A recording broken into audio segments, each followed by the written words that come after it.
Week 5, Module 1, Social Media Influencers, Part 1. There's a lot more to influencer marketing than just hashtags and filters. Today we're going to focus on several key areas. First, you will learn who is and who is not an influencer, and you'll also learn about the threshold for micro-influencers. As part of this, we will look at trends and research in influencer marketing. You will also become an expert at reviewing influencer marketing posts to determine if they are FTC compliant with the federal guidelines and how to fix them. You'll also learn the steps that must be followed to launch a successful influencer marketing campaign and some of the influencer fails you should avoid. It's a lot to dig into, so let's get started. Influencers are everywhere, and the term is starting to lose effectiveness as everyone on Instagram begins to self-label as one. Brands have certain qualifications to be considered a true influencer, and making serious faces, staring off into the distance, and writing philosophical prose isn't enough to qualify. Fraud is rampant, and CMOs need to know that there is return on investment. That said, we trust strangers that we deem to be like ourselves. With strong fit between a brand and the source of any promotional message, consumers are more likely to trust that message. Research and execution are critical for this tactic. And as with celebrity spokespeople, partnering with influencers has risks and potential significant downsides. Do your homework. Influencer marketing. So this is a term most modern social media users know. Influencer marketing is the brand practice of using influential consumers to promote a product through sponsored posts, either on the influencer's own social media or the brand's social pages. This practice makes sense as research shows we trust strangers more than we trust celebrity spokespeople or brands. However, influencers bring some of the same baggage that celebrities do. A scandal or fall from grace can negatively impact the brand as consumers make quick associations of the influencer's shared values with the brand. And the Federal Trade Commission is closely monitoring this phenomenon, and there are significant downsides for not complying with regulations. To start, let's dig into the trends around social media influencer marketing. As always, we will focus on research from the top thinkers in the digital space. 5.2. When exposed to both brand and influencer tweets, there is a lift of purchase intent by 5.2 times. This is big. This is another reason why you shouldn't ignore Twitter as an effective channel for social media marketing. As part of our deep dive into influencers, we'll watch the Forbes Influencer Marketing Series. Let's start with the business of influence. In brands is that a lot of people think that an influencer is just like sent a product over the mail, and that's not necessarily the case.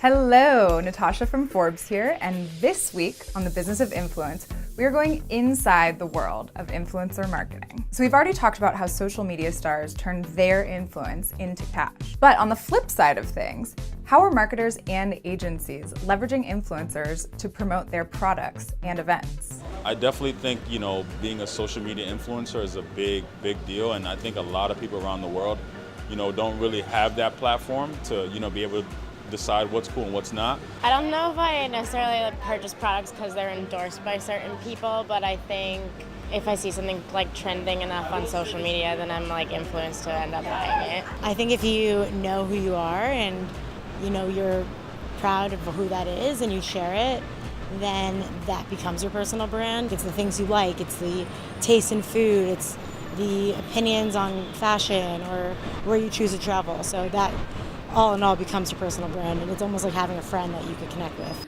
I think brands are choosing to work with influencers because they're smart. Influencers are really good at just connecting with their audiences, and if their product is really good and they love it, people will buy it. So brands are definitely smart to go out there and work with them.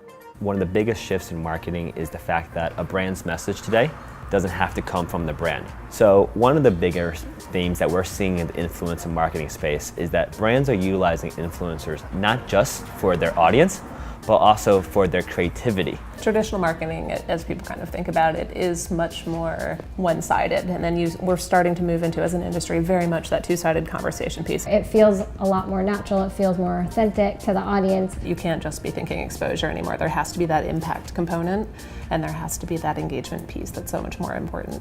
I mean, for me, choosing like the right partners has always been so important. Since the very beginning, I've never done anything just for the money. So for me, it was like always like being like super true to myself and to my style, and really picking the partners that could really work with me in the best way possible. Some of my favorite brands that I've been working with, somebody like Dior. You know, it's amazing because we've been doing so many different projects, like experiences, like shows, videos, and so many different kind of things. When we look to kind of pair an influencer with a brand, we're looking for a lot of things like their core values, sometimes brand safety, to what their following looks like and what platforms they have followings on. Sometimes they'll present an idea to us and it sometimes is not always the best idea, which is not always a bad thing because you're able to work with them and explain to them, okay, this isn't gonna work because of this. And then, you know, they give you these guidelines that you kind of have to fill in the blank. So it's a very interesting puzzle. So it really is a group effort. So much data available now that you can really build a way to put a value on that I think that's just going to help, because now we have a way to actually quantify what that's doing for a business versus just kind of this assumption that it's going to do something. So influencer marketing won't just be who has the biggest reach, but who are your passionate customers and how are these customers advocating for your brand in a way that helps you tell your story more effectively. That's it for this episode. Make sure to leave your comments below and tell us what you think, and be sure to keep an eye out for the next episode of The Business of Influence.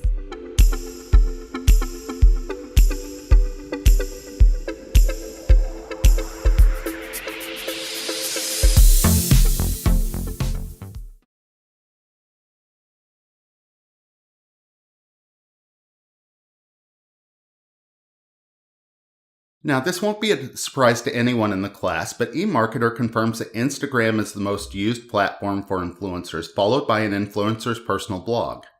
Now, brand goals may have competing desires from the influencer. The influencer may want that blog traffic to continually build their brand, while the brand may want to be on the social channels only.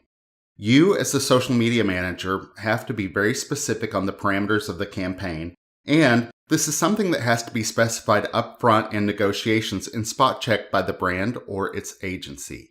And we'll look at how to do all of this. It's a fact.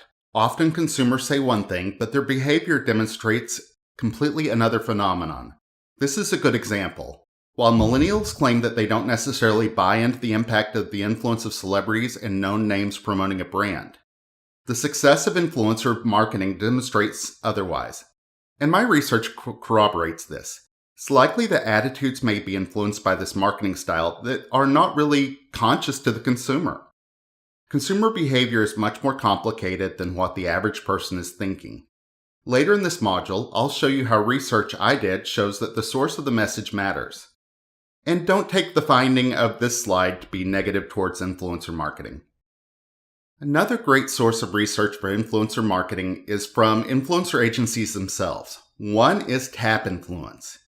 If these agencies work in this space every day, they likely release research as a way to attract new brand clients. In the research we're looking at here, marketers identify several challenge and executive buy-in around influencer marketing. Remember, part of your job is selling in the campaigns you're trying to launch. First, identifying relevant influencers is a challenge. Now, you know that you can work with agencies like this or use the tools you've learned in this class like Brandwatch or BuzzSumo to identify influential voices in the social space or in a particular topic, but that's not always going to be the first concerns raised. Next, marketers find engaging the brand's communities to be a challenge, and executives may not have the right expectation on what may or may not be delivered. Negotiating terms is always a challenge as well, and there's no standard influencer contract.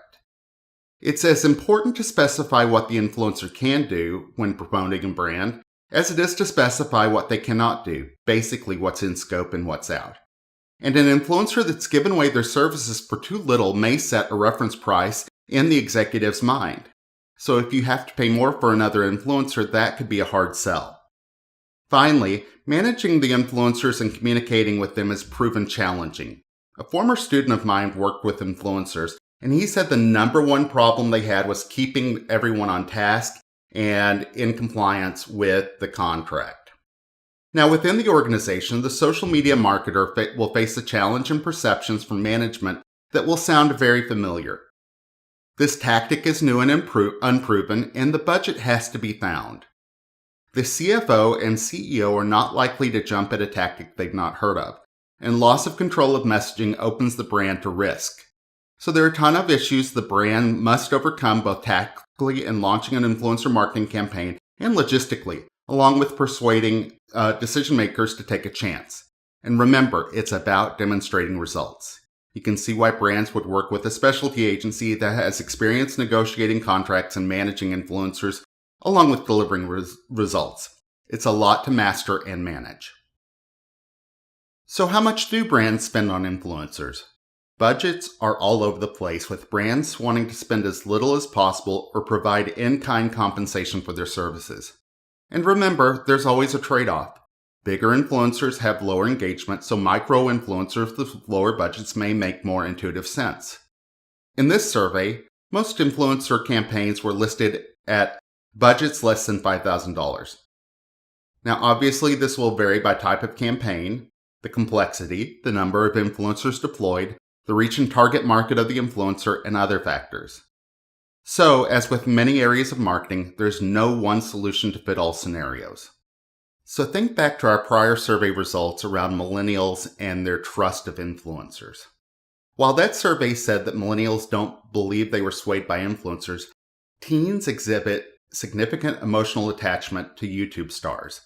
These creators are natural influencers, so this provides more evidence of what consumers say and how they behave may differ. And this also provides insight that influencer marketing can be more persuasive than celebrity spokespeople. So often we discount Twitter as an effective social media channel. You really shouldn't do that. On Twitter, influencers are almost as persuasive as recommendations from friends. As we make evaluations of the influencers and judge their category knowledge and perceived similarity to us, the results can be powerfully influential. As mentioned a while ago, brand and influencers' tweets result in a 5.2 times lift in purchase intent. Good news, 40% of users report that they follow brands, so the trends on Twitter favor the strategy. Are you active on Twitter? If not, you are allowing your personal preferences for other networks to hold you back from understanding the platform. It would be really beneficial for you to spend time and follow influencers of brands to see how they are executing campaigns, regardless of your personal platform preference. Returning to the consumer behavior of social media, part of the way consumers judge if recommendations or endorsements are relevant is based on the concept of reference group. People are judged to be in-group or out-group based on the observer's perceptions. In-group is considered to be like the observer, while out-group is considered to be unlike the observer. For instance, you're on Yelp, and you see a reviewer that talks about a restaurant being great for families with small children. You enjoy a more relaxed adult scene, so you're likely making quick judgments of the likeness of the source of this content. If you're on Instagram and you see another graduate student having a relaxing, long-needed vacation at a beach resort, you're probably thinking, hey, that's like me, I need a vacation. The research I published confirms this effect, and it takes as little as 5 seconds and a tiny profile picture in Facebook to influence consumers. My study I'm referencing was published in the Journal of Research and Interactive Marketing, and it includes 4 studies. I set up experiments showing mocked-up social media screens with 4 pieces of content per page. 2 ads on the right-hand side of the page, and 2 stories or Facebook posts from either people or brands. The screens randomized and showed for exactly 5 seconds, and it was controlled down to the millisecond. In the first test, I ran 20 screens that did not have the brand in question for one group, and another group saw 5 screens out of the 20 that had the brand. Remember, these images flashed very quickly, so the subjects likely didn't have time to process all the information on the page. The result was, even though nobody could recall the brand in question when asked, they were more likely to choose that brand later, and the results were statistically significant. I then split my research into 2 branches, testing different products that represented involvement levels. If a product is important to a consumer and requires more thought and likely more investment, it's considered high involvement. After testing several product categories, pizza restaurants and Mexico resort vacations were chosen for the research. I ran the following tests: ads versus brand posts versus consumer-generated posts, and consumer-generated posts where only the picture was changed to manipulate age. This was done using images of people in their 20s and people in their 70s. The results were very interesting. For low involvement product categories, there was no difference in brand choice in any of the conditions. The ads or posts affected brand choice, but it didn't matter in which format the information was presented. For high involvement, a difference existed by format. We saw some results that we expected and some we didn't. For instance, the ad performed better than the post. We expected that the post would influence brand choice more because the images were bigger and there was more real estate for the message. That was not the case. Consumer-generated content performed better than brand content, but it mattered who the consumer was. With the fast image changes and the small profile pictures, consumers still found the people they deemed to be like them to be more influential. And nobody in any of the conditions named the brands we were testing when asked an unaided recall question. Please list any brands you remember. But their minds processed that information and attitudes were influenced. Why does this matter? It means that repeated exposure to a brand's message and the source of the message, i.e. similar consumers, influence attitudes. Social media works and influencer marketing works, but we have to be very smart on how we execute it.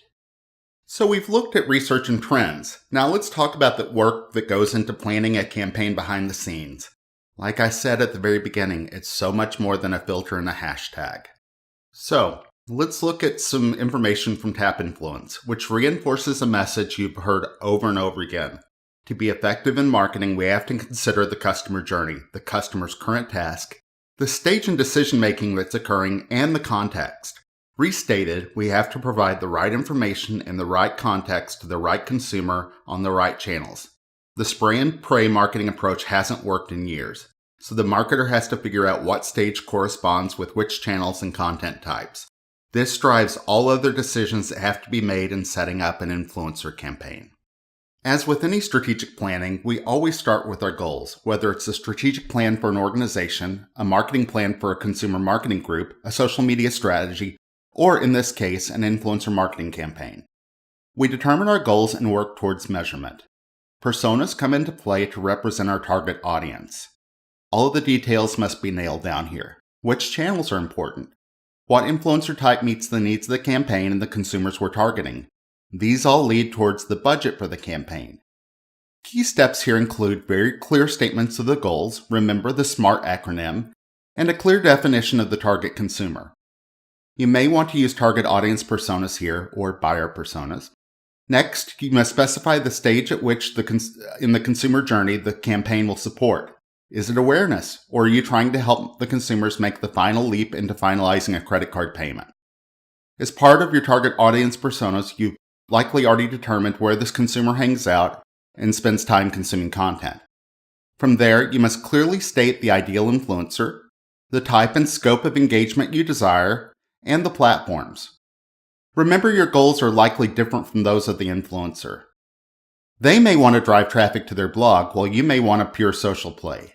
Program specifics must include any budget, scope, elements that are out of scope, frequency of posting, requirements around disclosure, cross-promotion, etc. While we normally make campaign briefs short, I encourage you to really take the time to set the parameters for the campaign. If you leave any of the guidelines unclear, you can be sure that there will be issues down the line. As with any strategic planning process, we start with our goals, whether it's a strategic plan for the organization, a marketing plan for the consumer marketing group, a social media strategy, or an influencer marketing campaign. We first determine our goals and work towards measurement. Personas come into play to represent our target audience, and all the details must be nailed down here. What channels are important? What influencer type meets the needs of the campaign and the consumers we're targeting? These all lead towards the budget for the campaign. Key steps here include very clear statements of our goals, remember the SMART acronym, and a clear definition of the consumer that we're targeting. You may want to use target audience personas here. Next, you must specify at which stage of the consumer journey the campaign will support. Is it awareness, or are you trying to help the consumer make the leap into finalizing a credit card payment? As part of your target audience personas, you've likely already determined where this consumer hangs out and spends time consuming content. From there, you must clearly state the ideal influencer, the type and scope of engagement you desire, and the platforms they'll use. Remember, your goals are likely different from those of the influencer. They may want to drive traffic to your blog while you may want a pure social play. Program specifics must include any budget, scope elements that are in scope or out of scope, frequency of posting, requirements around disclosure, cross-promotion, and others. While we normally make campaign briefs short, and I'll talk about that in just a moment, I really encourage you to take the time to set clear parameters. If you leave out guidelines, you can be sure that there will be issues during execution. In digital marketing, we talk a lot about writing briefs. When I was a client, I would write briefs for the agency. When I was a digital account manager, I'd write briefs for the strategists and creative directors. Briefs are just that. They're brief. This is not a long document, and that's a common mistake junior account executives make by writing a long narrative. It's a short document that must be concise and focused to communicate the goals and constraints of an initiative. A bad brief wastes time. In digital marketing, time is money. Think about a room full of people brainstorming. If the average rate of a person at an agency is $150 and you have 10 people in a room, every hour is $1,500 of wasted billable time because of a brief that was off target. Take these short documents very seriously. And it's even more important if you're working with an in-demand influencer. You're likely not their only client, and they want the details of the promotion in a clear and concise format. Audience, story, channels, value, calls to action and incentives, timing, measurement, resources for the influencer, approval process, and requirements are determined here. Be explicit on the details and to the point. Make this difficult for the influencer, and they may not want to work with you again. Leave out details that end up making the campaign execute poorly, and you may never get that same budget again in the future. So, be very serious about these briefs. Okay, you're sitting at home wondering, when is he going to mention KPIs? Well, here they are. The next stage is taking the goals and translating those into KPIs. To measure KPIs, the sites and marketing technology to be used must be clearly specified. And what the influencers can do to help the brand hit these targets is specified here as well. If you're going to require help from other departments, specify the effort that has to happen. For instance, an influencer gives out a promotion code that's specific to them. You want to make sure that you can pull the data from the different departments on the number of web visits, purchases, phone calls, and store visits that were related to that promotion code. If you're focusing on the decision stage, you may have a sales goal and an average dollar sales metric. If you're focused on awareness, you may be looking at web visits and calls to the call center. This also gives you a final chance to quality check your influencer brief to make sure it's on target. Wrapping up on the planning phase, here are the key questions you must answer across your planning documents. It's also a good gut check that you're ready and willing to support the work associated with an influencer campaign. These questions summarize basically what was in the briefs and the discussion we had prior, but these are not easy questions, and you'll have to put work into answering them to make your program successful. Do you have the resources and the commitment to follow through to make sure that the influencer campaign will be successful? If the answer is an affirmative yes, move forward. If you're unsure, you may want to think about a different tactic. Earlier, we reviewed how much brands spend on campaigns. Now, let's talk about how campaigns are structured and how much an individual influencer might receive from promoting a brand through their social media. As with budgets, there's no single format that works for all influencers. The first format is upfront fees with 50% paid before the campaign and 50% after. This helps the influencer know that the brand will follow through, and it gives the brand leverage in case commitments are not met. Cost per engagement is a pay-for-results type of format, but how do engagements translate into business results? Now, I'm a bigger fan of commission. If an influencer results in a sale, then they are paid for those. Obviously, the influencer doesn't love this as much. This requires planning up front with tracking and pixels. URLs shared by the influencer must be set up correctly for tracking. And this is very similar to the old affiliate marketing format. Barter is an in-kind promotion where the influencer gets something for free. This is how the now defunct Clout Score launched products for brands. Pay-per-click is something that we know from the earliest days of digital marketing, but that's usually not what's best for the brand. And we saw that from some of the engagement fraud. Invitations to exclusive events are a final way that brands can incentivize influencers. This would likely be done in combination with other compensation unless the influencer has a much lower reach category. With influencer marketing becoming so prevalent, over half of influencers receive compensation less than $500, with 3/4 of all influencers receiving less than $1,000. That means that the lower to middle range influencers make up most of spending. So let's see if some influencers agree. Here is a video about the business of YouTube. The big takeaways are that compensation structures are all over the board and very few give up their day jobs early on. I've seen so many people who quit their jobs, move to LA. They're like, I'm here. I'm ready to make YouTube videos. You gotta be willing to say, I'm gonna do this for a year before I even see a penny. I don't make enough money to live off of right now, hopefully in the future. I think a lot of people are using YouTube to, make a living. There are a lot of creators who make a full-time living on YouTube. This is their job. Sometimes it's just making videos. Sometimes it's making videos and marketing them and going on tour and doing everything it takes to build this audience and do what they love for a living. Becoming big on YouTube means striking it rich, or at least that's what most people think. But is it true? I sat down with Justine Zarek, or iJustine, to find out how she's turning her over 500 million video views into real money. It's been reported that you have a net worth of $2 million. Oh, I guess so. Where's that at? I don't even know how you would figure that out, but I think it would be bigger than $2 million. I have no idea. I mean, you have over 3 million fans. Can you fund another company with what you're thinking? Maybe a very small company that doesn't want a lot of money. At a certain point, any company or person has to figure out how to create revenue with that audience. Yeah. So how do you do that?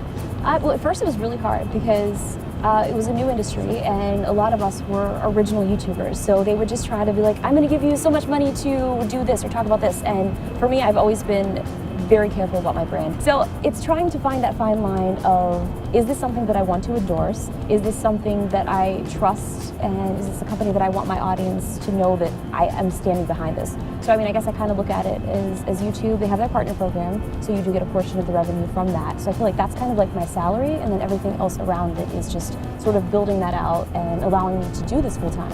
How is a sponsorship deal structured? It varies. They're all so different, and you work with them to kind of try to develop a strategy. So I'll do a commercial. Okay, I'm just talent for this. Or we see ourselves as distribution as well. So do you want me to post that commercial to YouTube, or do you want me to tweet it? So it's all a bunch of random things. But for me, I just want it to be honest. I want it to be something that I would like. If I would already make a video with said product, that's a perfect brand deal. There are over 1 million video producers on the YouTube platform. The majority of them have a hobby that pays. To maximize your earning potential, you want to understand that you need multiple sources of income. It's all about diversifying to the authenticity of the channel. To get some insight into the ways YouTubers can monetize their audience, I spoke with Elle Walker, an up-and-coming personality who just passed 300,000 subscribers, on how she's already turned her What's Up Elle brand into a full-time business. What is your business model, and what have you learned, throughout your escapades on YouTube as far as running your business? It's really great marketing for your brand. However, you don't make as much money as people would think. I think for every million hits, maybe $1,500 to $2,000, when you look at it. So really our core strategy is working with brands. So for instance, we just did a deal with Kohler for their new touchless toilet kit, which is amazing. And we did a video called How to Potty Train Your Kid in 5 Seconds. And the premise is, this toilet is so cool, your kid's gonna wanna pee in the toilet. And it did really, really well. What are some other ways to make money on YouTube? Merch. We have some, I love your shirts into. Thank you. And t-shirts aren't the only thing. YouTubers make all sorts of merchandise as an additional source of revenue, from beauty products to clothing lines to music and apps. There's definitely some YouTubers transitioning to television. I believe that, digital is the place to be, but it never hurts to do other things, use other platforms for the marketing opportunities. Can you give me any numbers on a typical brand deal? Yeah, there really isn't a typical brand deal, but let's just say we make more from those than we do from a viral video that's gotten more than 5 million hits. So do you ever see yourself off YouTube, or are you? Absolutely, as ancillary revenue or marketing, but I love being my own boss. Yeah. And being able to reach these moms directly. And so I'll stay online as long as I can. You have to be patient because it doesn't happen overnight. I mean, I honestly started my channel in 2006, and it's taken me sort of this long to really kind of grasp it and understand it. So it doesn't happen overnight.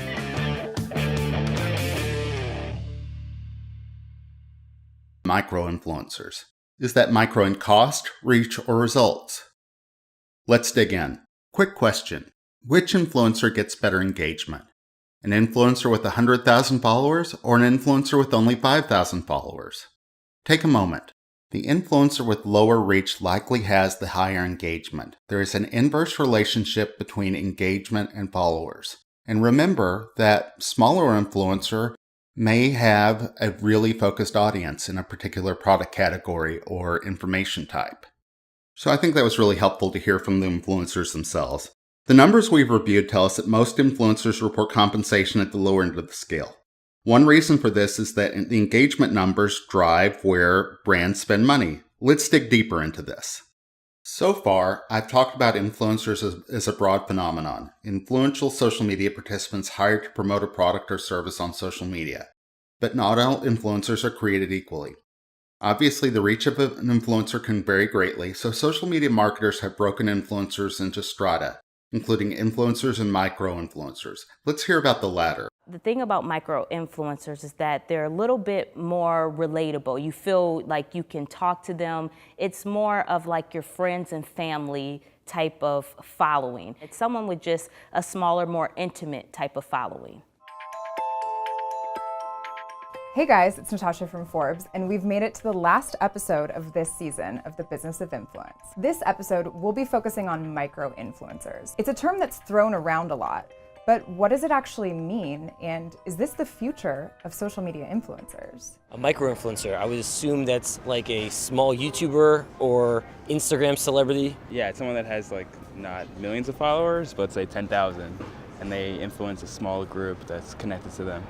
I know a lot of people follow like beauty related blogs. If it's fashion related, I'm totally in. Like if it's urban streetwear, count me in. I think a lot of people who have less followers are more excited about people contacting them for things. I actually had no idea what a micro-influencer was until I got an email saying that I was a top 30 micro-influencer. I believe that everyone can be an influencer, but I feel like a lot of people don't understand the work behind it, and it's not just snapping pictures of your food, it's all about your aesthetic and your niche and what you really want to portray on social media. I got into the influencer space kind of on accident. I've always had a love for photography. When I was on Instagram, I was pregnant. I ended up having my daughter shortly after, and I started sharing photos of her on Instagram. And I noticed that there was this huge community of other moms sharing photos of their kids as well, but also, creating captions that I could relate to. Micro-influencer is sort of like a new buzzword. It's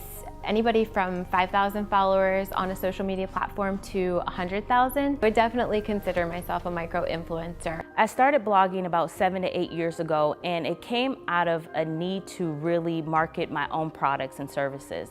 I believe micro-influencers receive more engagement because they come off as more relatable. Sometimes when you have a massive following, though there is nothing wrong with that, your followers can feel like they can't really be in touch with you. When you have a smaller following, more of a niche type of market, people feel like they can relate to you, that you'll reach out to them, and that you can be more of a connected type of community. If you know you want to be an influencer and you're just starting out, I would say it's always better to focus on something. That way people really know when they start following you what you stand for, what your beliefs are, what you like, what you don't like. If you're all over the place, it becomes very hard to follow. However, you do want to be authentic to yourself. I think that's one thing that sets micro-influencers apart from somebody that has 1 million followers, is that I do read all of my messages. I respond the best that I can to everyone. If I'm promoting a product, let's say it's a high chair, and somebody reaches out to me like, hey, do you really like that high chair? I will give them an honest review. If I like it, what I don't like about it. And I feel like if you have an influencer that's, has 1 million followers, they're less likely to respond or have that time to respond. Recently, I've been partnering up with Adidas and Finish Line. You'll see me on various emails for Finish Line, Just for Adidas though. I do get the first of everything that Finish Line gets from Adidas. I get to try it out. I do my thing in front of the camera and then I post it and then they share it as well on their social channels. We are doing so many micro-influencer campaigns for the brands that we work with because we are seeing incredible results, and brands are realizing that they don't have to pay influencers $10,000 to do one post. They can do a campaign with 50 micro-influencers for the same price and now have enough content for their feed for the next few months and be able to reach even more people. And when you're working with these micro-influencers, they have this authentic connection to their followers and there's so much more trust there. Working with micro-influencers is becoming more and more important for brands, and we're recommending it every single day. Well guys, that's it for this season. Hope you enjoyed watching, and let us know where you think the future of social media influencers is headed.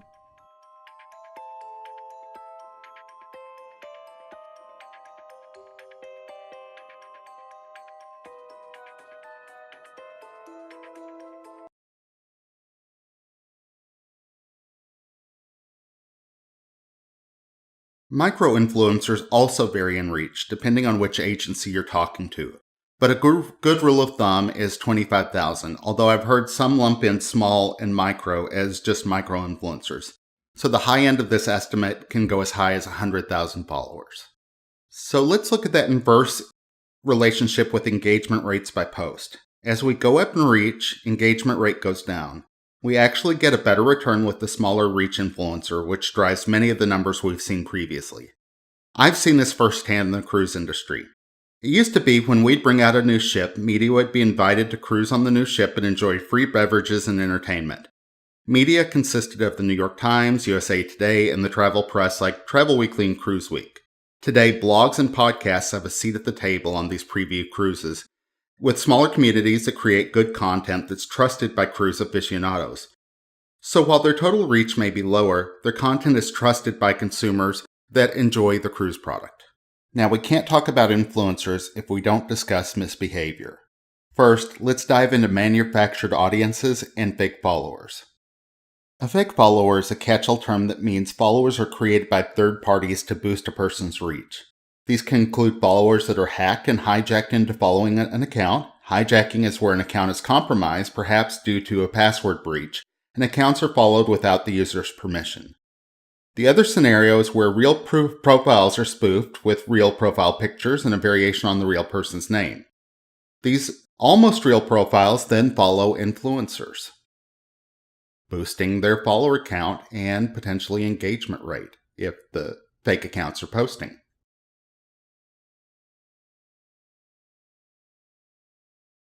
Another way that some influencers have built significant followings is by using automated scripts that follow a large number of people temporarily. The goal here is to have those people follow the influencer back. When the person is later unfollowed, it keeps the influencer's follower to following ratio low. Have you ever had somebody with 100,000 plus followers follow you? You were probably like, wow, at first. But then you see they followed 30,000 people. Can you have meaningful engagement with that many people? And will they really be seeing the content you share? Probably not. And check back in a couple of weeks. Does this model or actor still follow you? If not, they're using a manipulation strategy. While these social media influencers have built their followings with users following them back, the followers are likely less engaged than if they'd been discovered by the content that was shared. So be wary of using this strategy, particularly as a brand. If you're reporting engagement metrics from campaigns, manipulated followings will likely work against your end goal. So how rampant is this, and what's the impact? Digiday recently reported that posts with hashtag sponsored or hashtag ad had 50% plus fake engagement. 17% of comments were not made by bots, meaning that 83% of the posts were from non-human accounts. And 40% of total comments on a quarter of the sponsored posts each day came from these bots.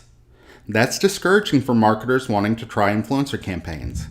If you're a brand, do you want to pay for engagement? Probably not, and this is exactly why. So this is another reason brands push for results, not engagement.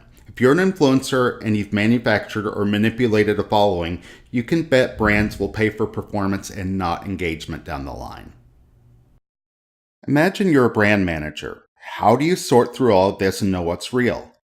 There are also some tips that you can follow to determine if an influencer has gained a following using shady strategies. Look at engagement rates. 2% is normal. And comments unrelated to a post are a telltale sign of a purchased influence. 15% of the comments should tie back with some stage in the purchase funnel.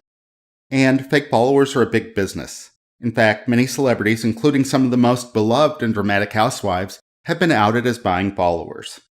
Here's a recent news story on this follower purchasing scheme. It's big business, y'all. Now, what's your reaction when you hear somebody refer to themselves as an influencer, besides being annoyed? Well, everything from celebrities to big companies see an opportunity to make money. And in this process, a lot of people have been buying fake followers, and it looks like all of this is beginning to get the attention of authorities. We've all had the reaction, judging content and individuals by their number of followers and likes, and not by their substance. Surprise, surprise, in the world of social media, many followers and likes aren't real. Not only is fake social media following still a thing, it's big business. One company, Devumi, can get you millions of fake views, followers, and likes on everything from Twitter, with plans beginning at $10, and YouTube, with plans beginning at $17. Even on SoundCloud, you can get 1 million plays with likes and reposts included. Devumi promises followers will even, quote-unquote, look authentic and not look like bots, which, and here's the interesting part, are profiles created with stolen identities and pictures from real people like you and me. Somebody could be pretending to be you right now, because the way they do this, they skim your account and they take your image of your profile photo, your display name, your cover photo, and your bio, change one little thing in the username because they want to make these bots look real. According to a New York Times report, even big names like Clay Aiken, Kathy Ireland, and Shark Tank judge Lori Greiner have been buying fake followers. After the report, celebrities like Mark Cuban weighed in, saying it is time for the likes of Twitter and Facebook to stomp out the fakes. Now, New York's Attorney General Eric Schneiderman says his office will investigate Devumi. We tried to reach the company. Repeated calls had no way of getting a real person on the line. Or send us an email to support@devumi.com. Bye. So we went to their listed New York City address on 7th Avenue. Security told us no company named Devumi is in their directory. Devumi is only one of countless companies using bots to sell fake social media popularity, making money, many say, at the expense of honest people who truly deserve attention. I don't think it's fair at all to the people who actually work their way to get up there. The main factor here is economics. If social media companies start losing money because of this, then the belief is they'll do something about it. But as one expert told us today, they're not losing money right now. In Chelsea, Arthur Chien, Fox 5 News. Finally, here are some considerations from the Sway group that appeared in Adweek. These are also very useful for uncovering shady influencers. First, assess follower growth over time. If there's significant growth in a short period of time, there's likely something that's happened, like a purchase of influencers. Assess the engagement. Does it look like the usernames were made by a computer, or do they look shady? Then that's an issue as well. If you see discrepancies between followers' engagements that could signal a fake follower account, this could be an issue as well. If the hashtags being used to drive engagement include things like for like, follow me back, follow for follow, that is not really a good sign that that's organic influence. And then assess historical campaign performance. Look to see how they've done with prior campaigns. Ask to see results. Past performance can be an indicator of future performance. So use the sniff test. If it smells funny, it probably is funny. Twitter is also being proactive, something they're not often described as. They're actively cleaning up profiles that have become inactive or appear to be manufactured. If this effort is successful, it will reduce the number of hijacked dormant accounts and the number of live bots creating engagement. Now you'll see that many users may lose some of their following. And if you're talking about some of these celebrities or influencers that have bought followings, a lot of those will disappear. Don't be surprised if you notice your number of Twitter followers dropping this week. Oh, my goodness. Can you see my eyes rolling? Yeah. Marie's like, no, not my Twitter followers. The social media platform will be purging tens of millions of accounts that were previously locked due to suspicious activity. A Twitter official tweeted that the company wants users to be confident that follower numbers presented across the platform are meaningful and accurate, and that this is part of the company's effort to be a more trusted service. So with more on this, we want to bring in CNET senior producer Dan Patterson to join us and talk about this. So what accounts will be affected? Like, I know I sort of rolled my eyes, but the reality of it is... You really care about your number of Twitter followers. I don't care as much as some other people. For some other people, it's money in the bank, right? It means something. Yeah, keep them coming, Twitter. Right, exactly. We laugh, but social proof, right? The number of followers that you have is an incredibly powerful psychological meaning of life, indicator. Dan. It's how I measure my self-worth. I wish I could find that funny. No, because you know it's for a lot of people. It is so true, and for many companies, it's worth millions of dollars as well. I'm sure you remember the Devumi scandal back in January. The company Devumi, who sells fake followers, was caught red-handed. This could be illegal for many companies, and in fact, state AGs are investigating the Devumi incident and the companies involved. The reason this is important, though, is there are a few reasons. One, the election is coming up, and as we see with Facebook, it is a drip, drip, drip, and Twitter would like to avoid the same type of scandals. Right. Twitter was heavily involved in the 2016 election, and fake followers are one way to add, what we joked about a moment ago, social proof to causes that might not otherwise gain traction. So we can think about the white supremacist accounts, we can think about Russian hackers. If you see an account is followed by 1,000 people, it might be okay. If it's followed by 100,000 people and you might be inclined to feel similarly, you are more likely to follow and buy in and receive some of that propaganda. Help our viewers understand what a bot actually is, because there are some people who say, well, no, this bot responded to me. I interacted with the bot on Twitter, so it can't be a bot. I think people think that it's some kind of a mechanical Twitter account that is just spamming, when in some instances there are actual people that are behind them. They've just either taken on an identity or even in some cases actually stolen somebody's identity. That's correct. So identity theft is probably the biggest liability for Twitter here. Some of these accounts, many of these accounts were created legitimately by people, and there are scripts that run and auto-tweet and behave as though they are no human. There's nothing behind this.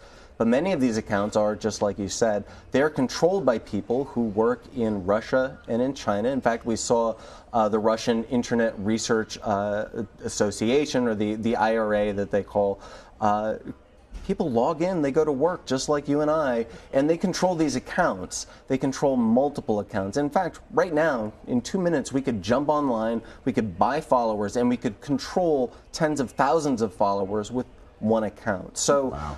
This is not only good for Twitter's bottom line, but it's also a somewhat cynical ploy to help them avoid some of the similar scandals that Facebook fell into. So you noticed that the number of followers has dropped off of your Twitter account.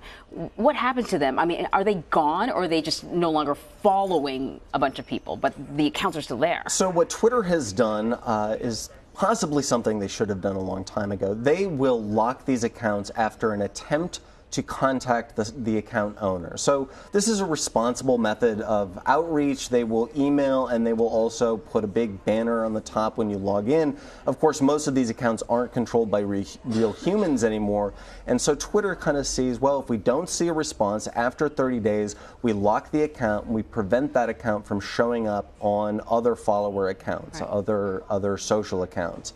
What this means is that Twitter is not just deleting, or not only deleting these accounts, but they're giving the opportunity for people to come back, but not adding that to the social proof number. How many accounts on Twitter do you think are fake or bots? I can only speculate. I would say it's tens of millions. Wow. So is there a percentage that you could maybe sort of, is it easy to guesstimate a percentage? It would be irresponsible to do that without access to Twitter data. Right. And the Twitter Fire Hose costs a lot of money. Many companies. Twitter Fire Hose? The Twitter Fire Hose, yeah. This is the full stream of Twitter data. It is really, Twitter is just an application layer on top of a massive treasure trove of data that we all contribute to by posting status updates there. So you can buy and rent access to the full fire hose or portions of that fire hose. It costs a lot of money, and companies that do that are unwilling to say exactly how many accounts are fake. However, there are other companies that will analyze percentages, and the same thing that we do with polling. They will say, well, we took a sample and we have a reasonable sample size, and we can determine that there are probably tens of millions of accounts. Wow. I know that some people are probably going to be watching the president's account or the former president, President Barack Obama's account. I mean, have we seen any numbers drop yet, or is this something that's sort of going to be rolling out over the next few weeks? This will be rolling out. Okay. It is similar to the way Instagram handled this a year or so ago, and so you'll see a little squish, a nerfing of those numbers, but it won't happen immediately. We're learning all these new words. I know. Nerfing. Welcome to the tech jargon show. What's a nerfing? Nerfing, softening. Nerf. Like a Nerf ball? Nerf, yes, Nerf. Oh man, do kids still play Nerf?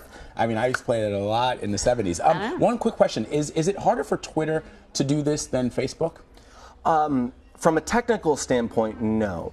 It may be harder for Twitter to do this from a business perspective because their bottom line is affected by the daily active users and the monthly active users. Twitter says this won't impact the DAUs and the MAUs because they've already kind of nerfed some of these accounts, but this has a real impact on Twitter stock price, and if they allow fake accounts to balloon, then it could have be a bigger problem down the line. Really fascinating stuff. Is. Dan Patterson, thank you as always, my friend. Good to see you.